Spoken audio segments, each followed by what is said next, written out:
কেন্দ্রের নয়া নির্দেশ।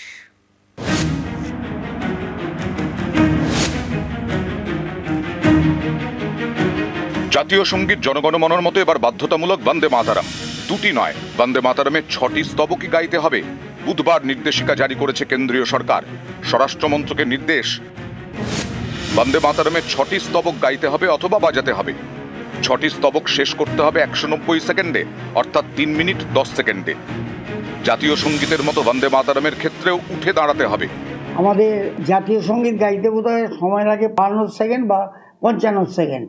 এই 3.5 মিনিট ধরে এই গানটাকে সব জায়গায় সমানভাবে প্রচলন করানো, এটা খুব সহজ কাজ হবে না, অবাস্তব পরিকল্পনা।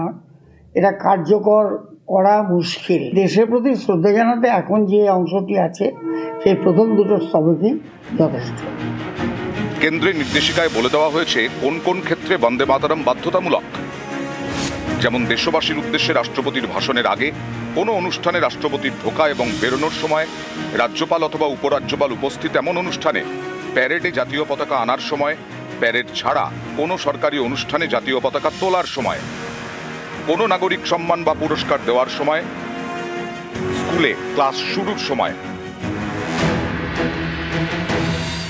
জাতীয় সঙ্গীতের আগে অন্য গান। বিশেষজ্ঞরা বলছেন এরকম উদাহরণ একাধিক দেশে রয়েছে। ব্রিটেনে রাজপরিবারের অনুষ্ঠানে আগে রাজপরিবারের গান বাজানো হয়, এরপরে চলে জাতীয় সঙ্গীত গড সেভ দ্য কিং। নিউজিল্যান্ডে আগে গাওয়া হয় গড সেভ দ্য কিং, তারপরে নিউজিল্যান্ডের 2টি জাতীয় সঙ্গীত। মালয়েশিয়ায় বিশেষ অনুষ্ঠানে আগে বাজানো হয় রাজ্য সঙ্গীত, তারপর জাতীয় সঙ্গীত। তবে এসব দেশে জাতীয় সঙ্গীতের আগে অন্য গান গাওয়াটা একেবারেই বাধ্যতামূলক নয়। মোদী সরকারের নির্দেশিকায় কিন্তু বলা হয়েছে জনগণ ও বন্দে মাতরম এই দুই যেখানে গাইতে হবে বা বাজাতে হবে, সেখানে আগে চলবে জাতীয় স্তোত্র বন্দে মাতরম, তারপর জাতীয় সঙ্গীত জনগণমন। 1950 সালে সংবিধান যখন স্বীকৃত হলো, তখন এটাকে বলা হলো ন্যাশনাল অ্যান্থেম জনগণ, বন্দে মাতরমকে বলা হলো ন্যাশনাল সং। এটার আগে ওটা, ওটার পরে এটা, এরম কথা সংবিধানে কোথাও বলা নেই। সম্মান জানানোর কথা বলা হয়েছিল, এবং এটার আগে অতি, সেটা কিন্তু আমার কাছে খুব দুর্বোধ্য যে এটার আগে ওটা গাইতে হবে, এরকম বাধ্যবাধকতা সব নাগরিকদের করতে পারে বলে আমার জানা নেই। বঙ্কিমচন্দ্রকে যারা বঙ্কিমদা বলে ডেকে ফেলেন, তাদের কাছে বন্দে মাতরমকে উচ্চকিত করার প্রয়োজন নেই। আমার বাঙালিকে, বাংলাভাষী মানুষকে ভারতে বাংলাদেশি বলা বন্ধ করুক, কেন্দ্রীয় সরকার এটা এনশিওর করুক, এটা প্রয়োজন। বন্দে মাতরমকে সামনে তুলে এনে আমার এই দগদগে ঘায়ে মলম দেওয়া যাবে না। নিউজ 18 বাংলা। বুধবার বন্দে মাতরম নিয়ে কেন্দ্রীয় সরকারের নির্দেশিকার এই নিয়ে ভোটের বাংলায় হাওয়া গরম। মোদী সরকারের বন্দে মাতরম নির্দেশিকার পেছনে রাজনীতি দেখছে তৃণমূল, মানতে নারাজ বিজেপি।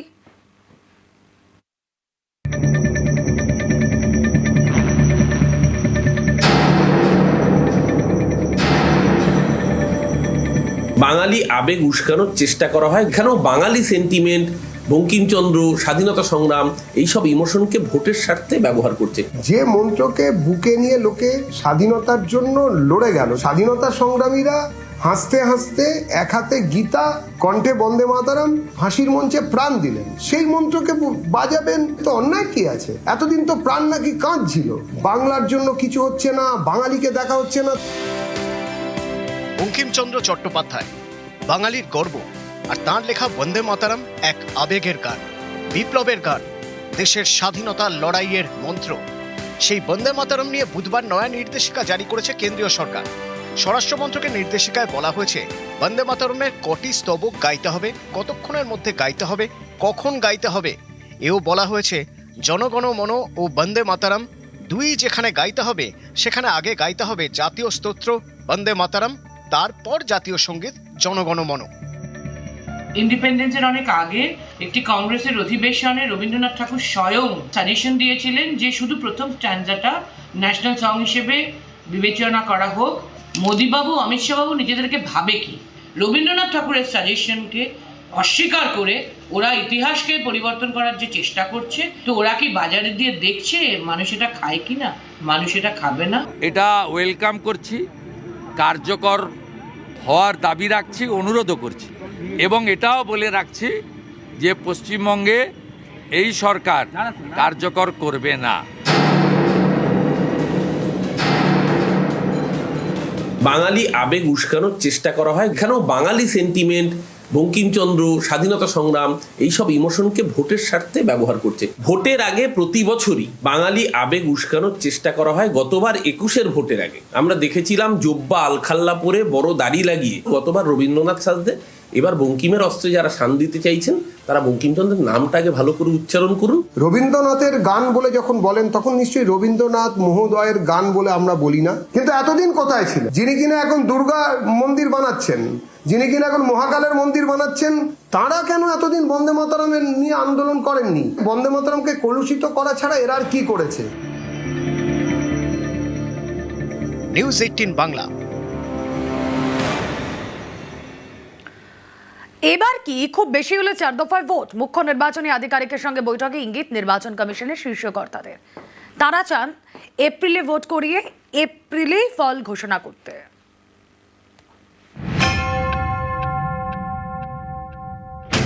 বিধানসভা ভোট কবে হবে, কত দফায় হবে, এ নিয়ে নানা জল্পনা। এরই মাঝে মঙ্গলবার নির্বাচন কমিশনের শীর্ষ কর্তাদের সঙ্গে বৈঠক করেন পশ্চিমবঙ্গের মুখ্য নির্বাচনী আধিকারিক। সেখানেই কমিশনের ইঙ্গিত, পশ্চিমবঙ্গের সর্বোচ্চ 4 দফায় হতে পারে বিধানসভা ভোট। জানা গিয়েছে 1 দফায় ভোট করানোর কথা বলেন সিইও, সেটা সম্ভব নয় বলে জানিয়ে দেন কমিশনের শীর্ষ কর্তারা। তাঁদের ইঙ্গিত সর্বোচ্চ 4 দফায় ভোট হতে পারে।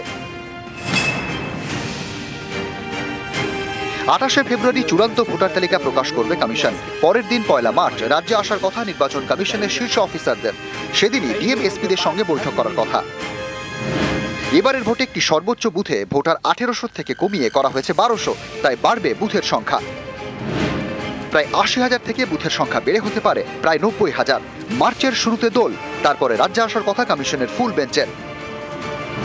মার্চের দ্বিতীয় সপ্তাহে ভোটের দিন ঘোষণা করতে পারে নির্বাচন কমিশন। কমিশন চায় এপ্রিলে ভোট করাতে এবং এপ্রিলেই ফল ঘোষণা করতে। 2021 সালে বিধানসভা ভোট হয়েছিল 8 দফায়, 26-এ কি 4 দফায়? 6, 7 বা 8 দফায় নয়, রাজ্যে বিধানসভা ভোট সর্বোচ্চ 4 দফায় হবে, তেমনটাই ইঙ্গিত জাতীয় নির্বাচন কমিশনের থেকে পেয়েছেন রাজ্যের মুখ্য নির্বাচনী আধিকারিক বলেই কমিশন সূত্রে খবর। অন্তত সর্বোচ্চ 4 দফা, অর্থাৎ সেক্ষেত্রে রাজ্যে বিধানসভা ভোট 2 দফা বা 3 দফাতেও হতে পারে, তেমনটাই সম্ভাবনা রয়েছে বলেই কমিশন সূত্রে খবর। ক্যামেরায় সুমন বোসের সঙ্গে সোমরাজ বন্দ্যোপাধ্যায়, নিউজ 18 বাংলা, কলকাতা। গতকাল সংসদে কেন্দ্রকে কড়া আক্রমণ অভিষেকের। সাধারণ বাজেটে বাংলাকে বঞ্চনার অভিযোগ। আজ বঞ্চনার অভিযোগ খারিজ কেন্দ্রীয় অর্থমন্ত্রী। सर 85 मिनट्स का फाइनेंस मिनिस्टर का स्पीच था। Bengal was not even mentioned once.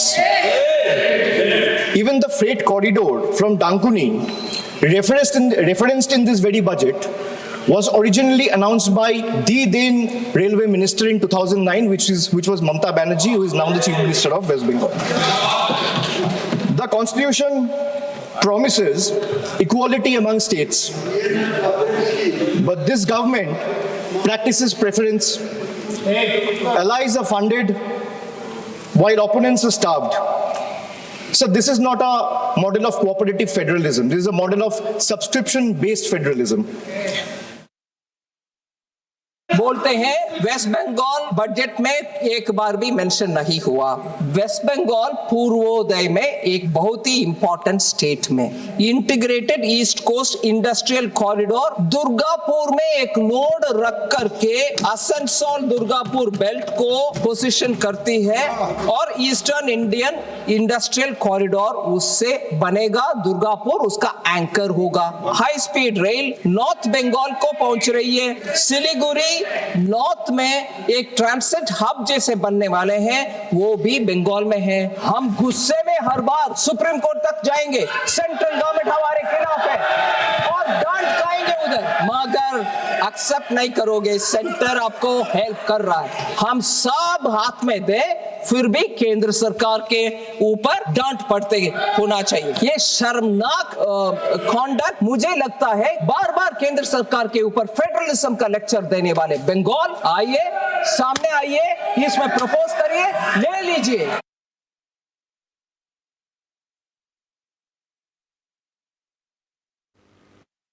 This is not a model of cooperative federalism. This is a model of subscription-based federalism. Sir, बोलते हैं वेस्ट बंगाल बजट में एक बार भी मेंशन नहीं हुआ। वेस्ट बंगाल पूर्वोदय में एक बहुत অভিষেকের জিএসটি আক্রমণের জবাব দিলেন অর্থমন্ত্রী। পাল্টা জিএসটির খতিয়ান পোস্ট তৃণমূলের। अभिषेक बनर्जी का स्पीच मैंने ध्यान से सुना, वेरी अट्रैक्टिव वे में वो बोलते हैं एक बंदा अगर जन्म से दूध के ऊपर टैक्स है, डायपर के ऊपर टैक्स है, कहां से निकाल रहे जी ये सब? मैं बोल रही हूँ 2017 जब जीएसटी इंट्रोडक्शन हुआ तब से ही दूध के ऊपर टैक्स नहीं है GST. Honourable member Abhishek Banerjee ने 2 बार एक विषय जिक्र किया, आदमी मरने के बाद भी जीएसटी है, अगरबत्ती चलाना हो तो भी जीएसटी है। जीएसटी फ्यूनरल सर्विसेज के ऊपर कभी नहीं था। शायद बंगाल में कटमनी सिंडिकेट ले रहा होगा डेथ के ऊपर, वो जीएसटी नहीं, टीएमसी का कट सिंडिकेट। माननीय ममता बनर्जी जी ने लुधियाना से कोलकाता को दंकुनी के द्वारा कुछ अनाउंस करके चले गए, वो कुछ नहीं हुआ उसमें। मैंने अनाउंस किया दंकुनी से सूरत, वो बिल्कुल नया है, इसलिए हर विषय में श्रेय लेने का कष्ट ना करें।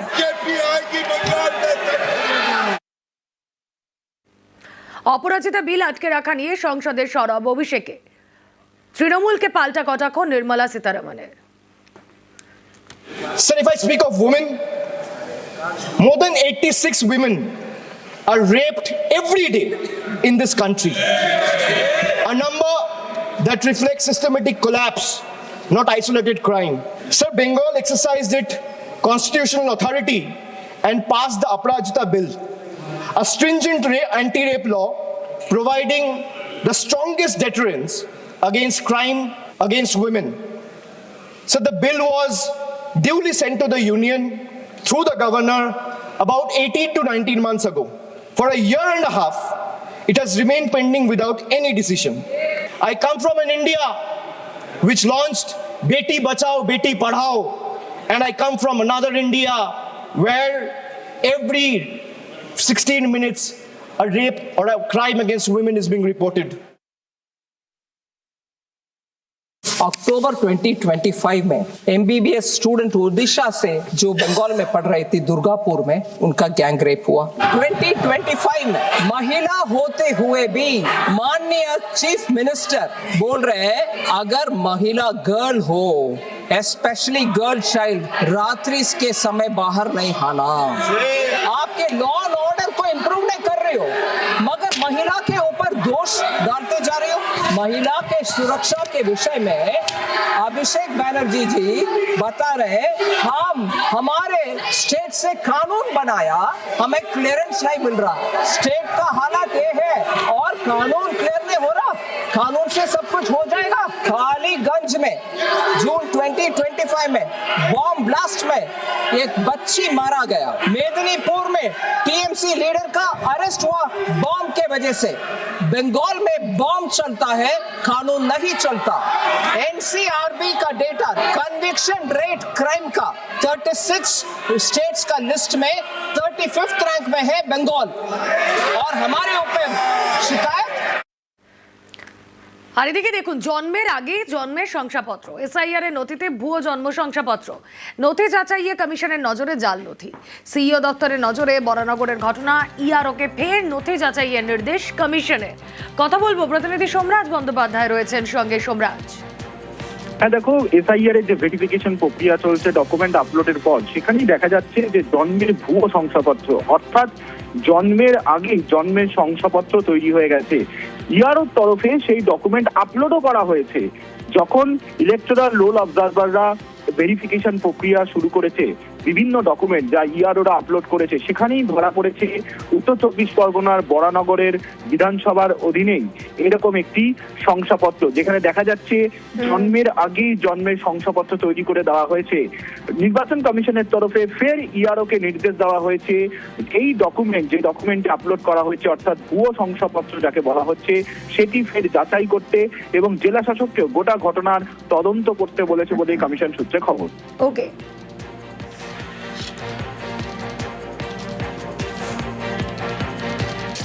মায়ের চোখ দান করেছিলেন সমাজকর্মী ছেলে, সেই কর্নিয়ায় প্রতিস্থাপন করা হলো দুজনের চোখে। মুর্শিদাবাদ মেডিকেলে চোখ দানের মতো মহৎ কাজ করেও জেলে সমাজকর্মী ছেলে।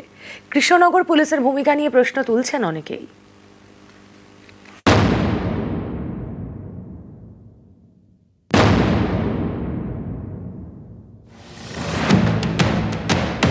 মা চেয়েছিলেন চোখ দান করতে, সেই ইচ্ছে পূরণ করেছেন সমাজকর্মী ছেলে আমির চাঁদ শেখ। মুর্শিদাবাদ মেডিকেলে সেই কর্নিয়া প্রতিস্থাপন করা হয়েছে, পেয়েছেন দুজন।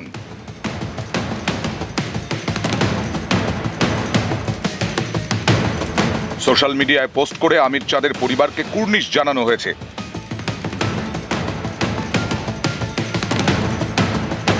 মায়ের চোখ দান করেই গ্রেফতার হতে হয়েছে সমাজকর্মী ছেলেকে। চোখদানের মতো মহৎ কাজ ধাক্কা খেয়েছে কুসংস্কারে। চক্ষুদান তো একটা মহৎ দান। হ্যাঁ, কেউ যদি কারোর চক্ষুদানের মাধ্যমে যদি আরেকজন দেখতে পায়, সেটার মতন ভালো কাজ তো কিছু হয় না। এবার তার বিরুদ্ধে যারা কোনো পদক্ষেপ নিচ্ছে তাদের তো সেটা করা উচিত না। তো এর জন্য আমরা যারা এটার বিরুদ্ধে তাদেরকে ধিক্কার জানাচ্ছি। সব থেকে আশ্চর্যের ব্যাপারে আমির চাঁদ শেখ যে তার মায়ের যে চক্ষু দান করেছে, সেই চক্ষুটা মুর্শিদাবাদ সরকারি মেডিকেল কলেজ তারা সেই চোখ গ্রহণ করেছে এবং শুধু তাই নয়, তারা সেটা প্রতিস্থাপনও করেছে এবং সেই মর্মে তারা সার্টিফিকেটও দিয়ে দিয়েছে। তারপরেও মানে লজ্জায় এই সরকারি ব্যবস্থা, এই পুলিশ এবং বিচার ব্যবস্থা তাকে জেলে রাখতে পারে। কৃষ্ণনগরের সেনপুর শ্যামনগর পাড়া, এখানকার বাসিন্দা রাবেয়া বিবি, বয়স 65। তিনি 2024 সালে চোখদানের অঙ্গীকার করেন। গত রবিবার হার্ট অ্যাটাকে মারা যান রাবেয়া। মায়ের ইচ্ছে পূরণ করে চোখদান করেন সমাজকর্মী ছেলে আমির চাঁদ শেখ। অঙ্গদান করা নিয়ে স্থানীয়দের অনেকের মনেই কুসংস্কার, সেখান থেকেই বিতর্ক। আমির চাঁদের প্রতিবেশীরা কোতোয়ালি থানার দ্বারস্থ হন, অভিযোগ করেন মৃতের অঙ্গ নাকি বিক্রি করা হয়েছে। চোখ দান মহৎ কাজ এবং গণতান্ত্রিক অধিকার, তা সত্ত্বেও আমির চাঁদ ও তার পরিবারের 5 জনকে গ্রেফতার করে পুলিশ। কিছু স্বার্থান্বেষী হয়তো লোক একটা জিগির তুলে দিল যে এর মধ্যে দিয়ে অঙ্গ কেনাবেচার ঘটনা ঘটছে, পুলিশ তৎপর হয়ে গেল, একটা মহান কাজকে বিব্রত করে একটা গণ আন্দোলনকে আঘাত করা হয়ে গেল, তাদেরকে জেলে ভরে দিল। অনেকেরই মত, এই ঘটনায় পুলিশ অতি সক্রিয়তা দেখিয়েছে। তাদের প্রশ্ন, কোথাও বাল্যবিবাহ হলে তখন পুলিশ কি করবে? স্থানীয়রা যদি উত্তেজনা তৈরি করে বাল্যবিবাহের পক্ষে দাঁড়ান, তাহলে কি আইন শৃঙ্খলার কথা মাথায় রেখে পুলিশ বাল্যবিবাহ আটকাবে না? অঙ্গদান নিয়ে সচেতনতা বৃদ্ধির বদলে কেন গ্রেফতারির পথে হাঁটতে হলো? যারা এই কর্নিয়া দানের ক্ষেত্রে আমিরকে আজকে আমিরের নামে এফআইআর করে, মিথ্যে এফআইআর করে তাকে জেলে পাঠালো, কিন্তু তাদের কখনো কর্নিয়ার দরকার হতে পারে, তাদের রক্ত দরকার হতে পারে। এই রকম আমিরদের মতোই মানুষেরা কিন্তু কর্নিয়া দান করেন বলেই আজকে মানুষের অন্ধত্ব কাটার যে জায়গাটা তৈরি হয়েছে।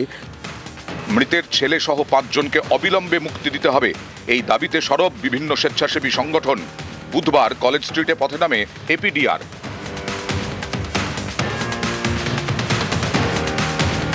নিউজ 18 বাংলা। মায়ের চোখদান করে জেলে সমাজকর্মী ছেলে, কৃষ্ণনগরে কুসংস্কারের অন্ধকার। এই অন্ধকার জানেই না চোখদান করলে কিভাবে জীবনের আলো ফোটে।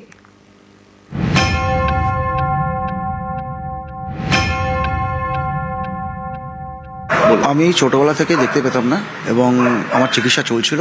আমি কয়েক বছর আগে মেডিকেল কলেজে যোগাযোগ করি এবং কোনো একটি স্বেচ্ছাসেবী সংগঠনের মাধ্যমে তারা আমার কাছে যোগাযোগ করে এবং আমার চোখের কর্নিয়ার গ্রাফটিং করানোর জন্য বলে এবং আমি কর্নিয়া পাই।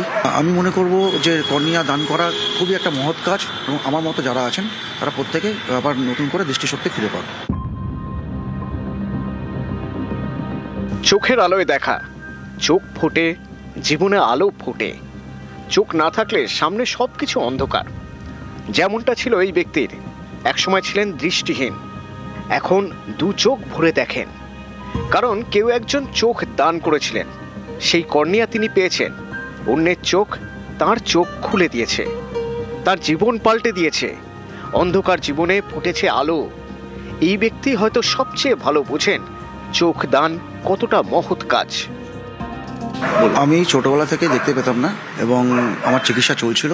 আমি কয়েক বছর আগে মেডিকেল কলেজে যোগাযোগ করি এবং কোনো একটি স্বেচ্ছাসেবী সংগঠনের মাধ্যমে তারা আমার কাছে যোগাযোগ করে এবং আমার চোখের কর্নিয়ার গ্রাফটিং করানোর জন্য বলে এবং আমি কর্নিয়া পাই।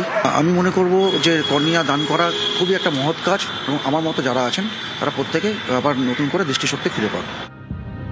কেউ চোখ দান না করলে অন্য কেউ তা পাবেন কিভাবে? কর্নিয়া তো আর তৈরি করা যায় না। একজনের কর্নিয়া নিয়ে আর একজনের চোখে প্রতিস্থাপনই করতে হবে, তাহলেই ম্যাজিক। দৃষ্টিহীনের চোখের সামনে জমে থাকা কালো মুছে গিয়ে ফুটবে আলো। তাই চোখদান একটা বড় কাজ। এ নিয়ে যত সচেতনতা বাড়ানো যায় ততই ভালো। কিন্তু কৃষ্ণনগরে দেখা গেল কুসংস্কারের অন্ধকার। যিনি মায়ের চোখ দান করলেন তাকেই গ্রেপ্তার করলো পুলিশ। এটা কি চোখদানের মতো মহৎ কাজে বড় ধাক্কা নয়? প্রশ্ন অনেকেরই। কর্নিয়া দান করা খুবই একটা মহৎ কাজ এবং আমার মতো যারা আছেন তারা প্রত্যেকে আবার নতুন করে দৃষ্টিশক্তি ফিরে পাবে। নিউজ 18 বাংলা। সরকারি জায়গায় বড় বড় গাছ, সেই গাছ কেটে সাফ। প্রতিবাদ করায় বজবজের পূজালিতে এক যুবককে বেধড়ক মার, আগ্নেয়াস্ত্র দেখিয়ে হুমকি। চাঞ্চল্যকর অভিযোগ স্থানীয় তৃণমূল নেতার বিরুদ্ধে, তিনি যদিও মানতে নারাজ।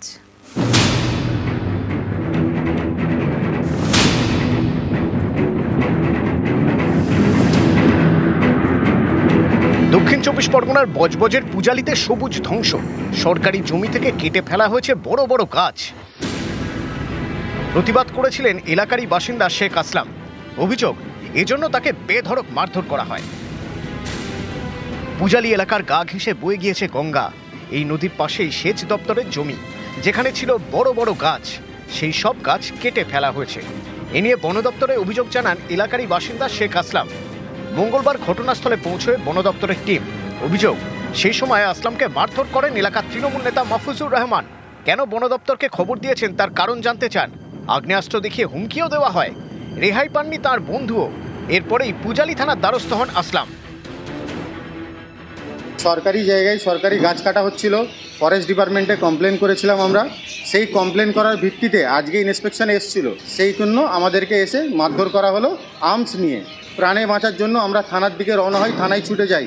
থানার ভিতরে ঢুকেও মারধর করার চেষ্টা করা হলো। আর্মস বের করেছিল শেখ মাহফুজুর রহমান। এই অভিযোগ মানতে নারাজ তৃণমূল নেতা। কাউকে মারধর করা হয়নি বলে দাবি করেন। বজবজ থেকে সমীর মণ্ডল, নিউজ 18 বাংলা।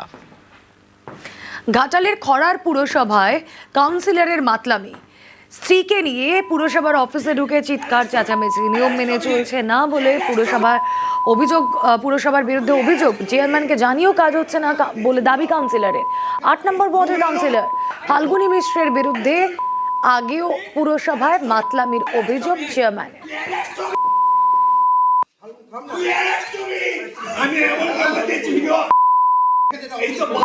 আমি আশা করব সমস্ত পৌরসভা যেমন চলে খোড়ার পৌরসভা সেই মতোই চলবে।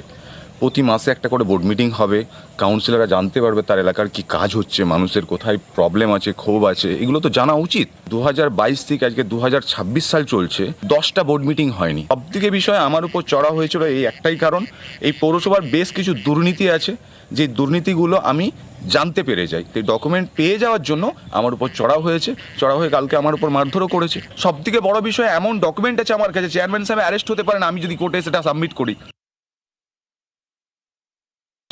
আমাদের সঙ্গে কোনো বিষয় নিয়ে ও আলোচনা কোনোদিন করে। সে বিজেপির কাউন্সিলর ছিল, আমাদের দলে উপর নেতৃত্বকে ধরে ঢুকেছিল। একটা দরকার পড়লে ফোন করলে পাওয়া যায় না। আমরা ওই ওয়ার্ডের কোনো প্রয়োজনে তাকে কোনোদিন পাইনি। আমার মনে হয় ওর বিজেপির সঙ্গেই আতাত আছে। ও যেদিন আসে এখানে মদ্যপ অবস্থায় আসে, উল্টোপাল্টা কথা বলে, খিস্তি খাস্তা দিয়ে চলে যায়। আমরা উপর নেতৃত্বকে জানিয়েছি, তারা যদি ওকে ছেঁটে ফেলে আমাদের কোনো আপত্তি নেই। দেগঙ্গায় মাছের ভেড়ি দখল ঘিরে ধুন্ধুমার। দেগঙ্গার হাসিয়া এলাকায় দুপক্ষের সংঘর্ষ। মেছো ভেড়ির টাকা আত্মসাতের অভিযোগে ঝামেলা। নিলাম চলাকালীন একে অন্যের উপর হামলার অভিযোগ। আহত পঞ্চায়েত সমিতির কর্মাধ্যক্ষ সহ বেশ কয়েকজন। আহতদের মধ্যে কয়েকজনের শারীরিক অবস্থার অবনতি। তারা বারাসত হাসপাতালে চিকিৎসাধীন। দেখুন, আমাদের ওখানে দুটো ভেড়ি নিয়ে সমস্যা হচ্ছিল।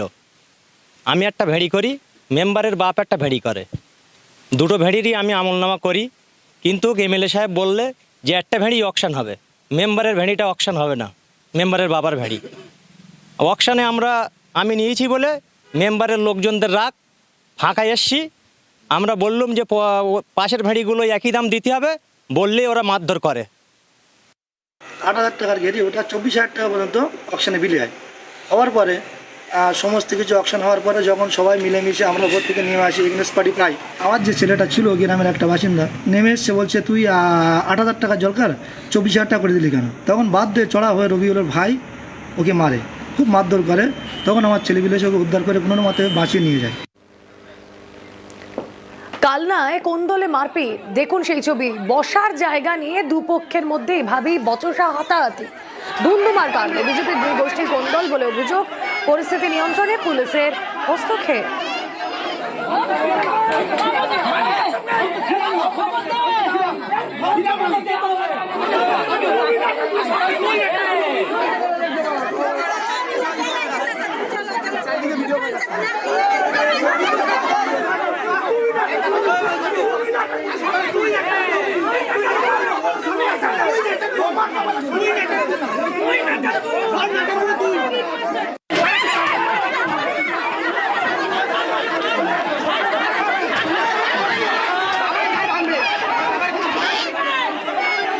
ওইখানে একটা বসার সাঁকো ছিল, সেটা দীর্ঘদিন ধরে আছে ওইখানে। কেউ ভেঙে দিক কিংবা মোটর ভ্যানে লেগে ভেঙে যাক, যাই হোক একটা ঘটনা ঘটেছে।